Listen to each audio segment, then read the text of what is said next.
আমাক পাইছিলে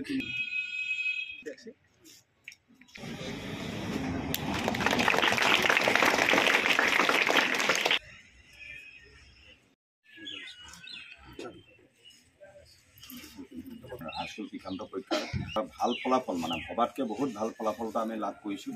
আজি এই শুভক্ষণত উপস্থিত আমাৰ মোৰ দাদাই হয়, ওচৰৰে হয়, আমাৰ অসম যুৱ ছাত্ৰ পৰিষদৰ উপসভাপতি শিৱদা, আমাৰ সঞ্চালক মহোদয়, অধ্যক্ষ মহোদয় আৰু আমাৰ প্ৰদীপ দা আৰু সহকৰ্মী শিক্ষাগুৰুসকল আৰু অভিভাৱক অভিভাৱকসকল আৰু মোৰ মৰমৰ ছাত্ৰ ছাত্ৰীসকল। মই আজি আমাৰ 17জন পৰীক্ষাৰ্থীয়ে আমাৰ আজি হাইস্কুল শিক্ষান্ত পৰীক্ষাত অৱতীৰ্ণ হৈছিলে। তাৰে আমাৰ 4জনৰ আমি ফলাফলটো বেয়া পাইছোঁ মানে 10ত সোমাইছিলেহি আহি পেলাই। এই যিকেইজনে বেয়া কৰিছিলে সেইকেইজনে আমি 10ত কৈছিলে, বেলেগ স্কুলৰ পৰা আহিছিলে। আমি ৰেজিষ্ট্ৰেশ্যন আজি ঘোষিত হোৱা হাইস্কুল শিক্ষান্ত পৰীক্ষাত যোৰহাটৰ শৈক্ষিক প্ৰতিষ্ঠান আচলতে ব্ৰিলিয়াঞ্চ একাডেমীৰ ছাত্ৰ ছাত্ৰীসকলে এই একাডেমীখনলৈ যি সুখ্যাতি কঢ়িয়াই আনিলে তাৰ কাৰণে আমি অসম জাতীয়তাবাদী যুৱ ছাত্ৰ পৰিষদে ছাত্ৰ ছাত্ৰীসকলক শুভেচ্ছা জ্ঞাপন কৰিছোঁ। আৰু আমি জানো যে যোৰহাটৰ অন্যতম এখন শিক্ষা প্ৰতিষ্ঠান যিখনে প্ৰতিষ্ঠা হৈ হায়াৰ ছেকেণ্ডেৰীত বহুত সুন্দৰ ৰিজাল্ট কৰি আছে আৰু এইবাৰ 2 নম্বৰ বাৰ তেওঁলোকে হাইস্কুল শিক্ষান্ত পৰীক্ষাত অৱতীৰ্ণ হৈছে।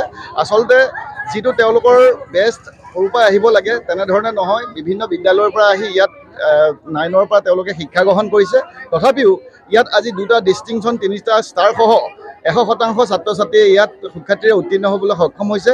গতিকে এই কৰ্তৃত্ব আচলতে মানস বৰদলৈৰ সমক্ষে যিসকল শিক্ষাগুৰু আছে এই শিক্ষাগুৰুসকলৰ প্ৰচেষ্টাৰ কাৰণে আজি এই ৰিজাল্ট পাবলৈ সক্ষম হৈছে।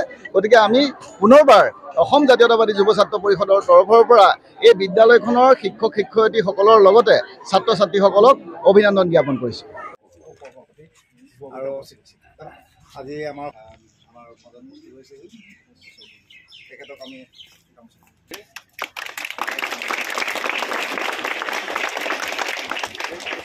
পৰীক্ষা যিমান হৈছে ইয়াৰ পিছত আকৌ আমাৰ মহাবিদ্যালয়তে আকৌ তেওঁলোকে অধ্যয়ন কৰি পেলাই আমাৰ উচ্চতৰ মাধ্যমিক যিটো শিক্ষা আছে তাত এটা সম্পূৰ্ণ এটা যথেষ্ট ভাল আশা কৰাতকৈ বহুত ভাল ৰিজাল্ট আমি যাতে তেওঁলোকে দেখুৱাব পাৰে, তেওঁলোকৰ উন্নতি কামনা কৰিছোঁ। ভাল লাগিছে। মই যিহেতু আজি ডিষ্টিংশ্যন লৈ পেলাই 88% আৰু গোটেইকেইটাত লেটাৰ আছে লৈ পেলাই ব্ৰিলিয়েঞ্চ একাডেমীৰ পৰা মই পাছ হৈ গৈছোঁ। বহুত ভাল লাগিছে। বাৰ কথা ক'বলৈ গ'লে আৰু বাও তেনেকৈ ধুনীয়াকৈ পাছ হৈ গৈছিলে। চবে মোৰ পৰা এনেকৈ আশা কৰিছিলে, খালি মই ভবা নাছিলোঁ যে ময়ো এনেকৈ